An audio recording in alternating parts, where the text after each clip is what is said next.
at foreign investors, hinimok ng Board of Investments na ang sektor ng enerhiya. Si George Bandola sa detalye. Sa ilalim ng Investment Priorities Plan 2014-2016, makakakuha na ng mga dagdag na insentibo ang mga negosyong may tatayo sa mga sektor na kinikilala ng Board of Investments. Ang mga sektor na ito ay sa manufacturing, agribusiness, fishery, services, economic and low-cost housing, hospitals, energy, public infrastructure and logistics at public-private partnership projects.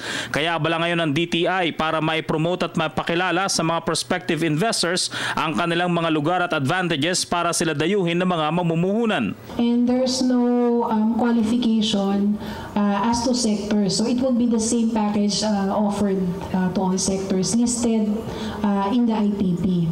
Ayon sa Board of Investments, patuloy nilang hinihimok ang mga local at foreign investors na pagtuunan ng sektor ng enerhiya. It may be that because the installation targets for the renewable energy, for example, nasatisfy na siya or masasatisfy na siya.